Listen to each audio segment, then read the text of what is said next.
Assalamualaikum warahmatullahi wabarakatuh. I'm Sylvia Yolanda from Group 5. So, in this occasion, we would like to present our presentation about backward design. And I'm as speaker 1 will explain about the definition of backward design. Alright, for the last meeting, we have discussed about forward design and central design. So in this time we would like to discuss about backward design as the last curriculum approach. Alright, backward design is a curriculum development approach that is contrary to forward design, where in forward design there are three process, that is input, methodology, and output. But in backward design we use three process that start with output and then input, and the last process is methodology. Di backward design ini adalah kurikulum approach, pendekatan kurikulum yang bertolak belakang dengan forward design, di mana dalam forward design itu dimulai dengan input, metodologi, dan juga output. Tetapi di dalam backward design ini itu bertolak belakang, di mana yaitu dimulai dari output, lalu input, baru yang terakhir yaitu metodologi.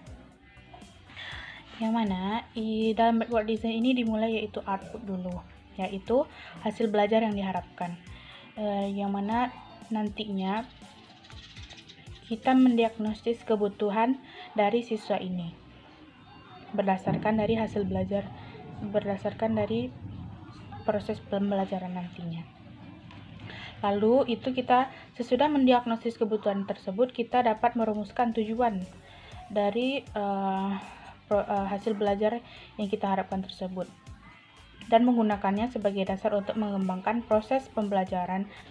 Selanjutnya kita itu akan langkah selanjutnya itu membuat input atau materi ajar. Kita memilih materi yang akan kita ajarkan nantinya sesuai dengan kebutuhan siswa tersebut. Dan dalam backward design ini, pengembangan kurikulum dimulai dengan membuat sebuah pernyataan atau tujuan belajar yang diharapkan. Selanjutnya yaitu kegiatan pembelajaran dan materi ajar atau pengetahuan yang akan diberikan berasal dari tujuan dan pernyataan yang telah disusun tadi.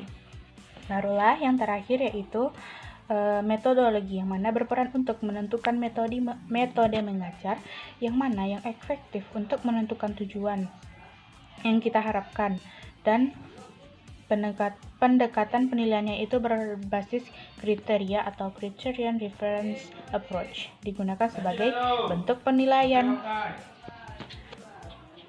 Berdasarkan cara-cara tersebut yaitu kita melakukan output, input, lalu metodologi. Ini sesuai dengan konsep dari Tyler tahun 1949 dan Taba 1962, yang mana memandang bahwa tujuan belajar digunakan untuk memperbaiki proses pembelajaran agar tercapainya tujuan atau hasil yang diharapkan.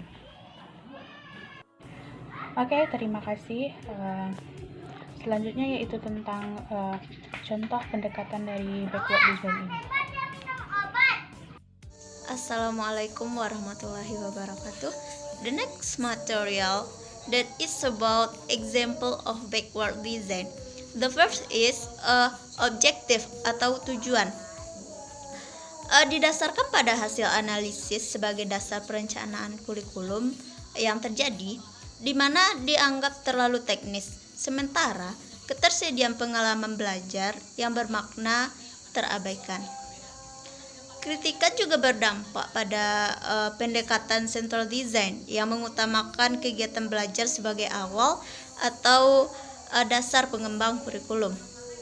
Namun demikian, Weijin and McTighe dalam Richards 2013 menyatakan learning outcomes atau hasil belajar sebagai dasar perumus kurikulum adalah sangat efektif dan mencerminkan 3 langkah yang dibutuhkan untuk merumuskan hasil belajar.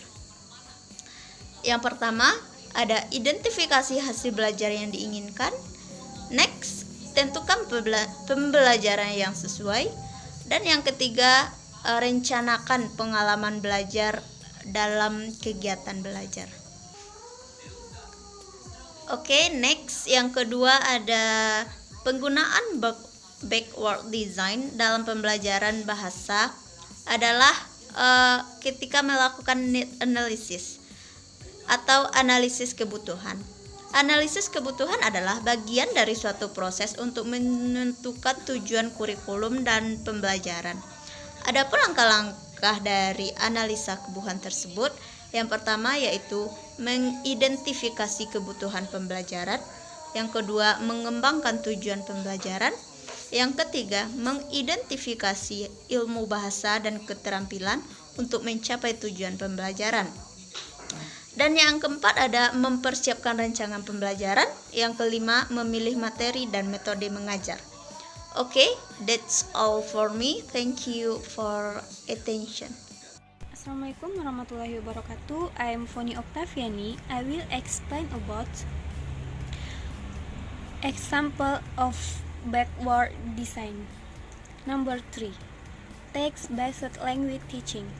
Pada TBLT, proses analisa kebutuhan digunakan untuk menentukan kebutuhan siswa terkait dengan aktivitas yang dibutuhkan untuk bahasa yang dituju atau target language.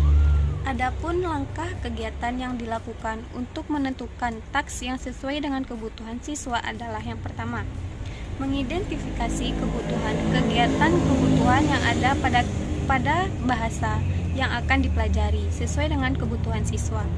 Yang kedua, merancang kegiatan kelas. Yang ketiga, menerapkan metode TBLT.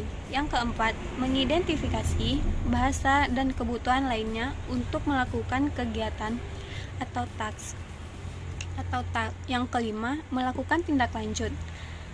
Berikut pada gambar di bawah ini, bagan yang menggambarkan langkah-langkah TBLT. Yang pertama, identify target tasks, design teaching tasks, identify language needs, follow instruction. Next, number 4, backward design. Pada standard and the common European framework reference. Standar yang dimaksud di sini adalah deskripsi dari hasil belajar atau target yang seharusnya dicapai siswa, meskipun pada materi kurikulum yang berbeda, termasuk ilmu bahasa yang lainnya. Jadi, untuk mencapai standar pada kurikulum, ada beberapa langkah yang harus dilakukan di antaranya. Yang pertama, mengidentifikasi apa saja penggunaan bahasa yang digunakan siswa atau yang dibutuhkan siswa. Contoh, reading, writing, listening, and speaking. 2. Mendeskripsikan standar dan indikator performa dari masing-masing domain. Yang ketiga, mengidentifikasi keterampilan bahasa dan pengetahuan yang dibutuhkan untuk mencapai standar. Yang keempat, memilih kegiatan belajar dan materi ajar. Baiklah, itulah yang dapat saya jelaskan. Wassalamualaikum warahmatullahi wabarakatuh. Assalamualaikum warahmatullahi wabarakatuh. My name is Febri Nirmala. I will explain the next material, yaitu contoh dari penggunaan backward design dalam pengajaran bahasa adalah pada penggunaan metode competence based instructions atau disingkat dengan CPBI, di mana pada metode ini pengembangan kurikulum dimulai dengan menentukan hasil belajar learning outcomes dalam bentuk kompetensi pengetahuan, keterampilan, dan sikap yang tercakup pada bentuk kegiatan harian dan penugasan, di mana pada akhir pembelajaran siswa harus mampu mencapai target kompetensi yang diharapkan.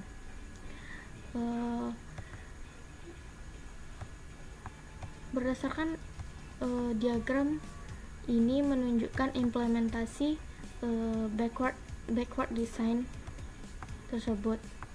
Yang pertama adalah identify target task, selanjutnya describe required competencies, dilanjutkan dengan identify language demands for each competency, kemudian develop syllabus, kemudian design teaching methods, dan terakhir learning outcomes. Bagian ini dapat dimaknai yang pertama itu analisa kebutuhan, kemudian menentukan topik untuk kurikulum, dan selanjutnya mengidentifikasi kompetensi untuk tiap-tiap topik, kemudian mengelompokkan kompetensi menjadi unit-unit pembelajaran, selanjutnya mengidentifikasi pengetahuan bahasa dan keterampilan yang untuk masing-masing unit.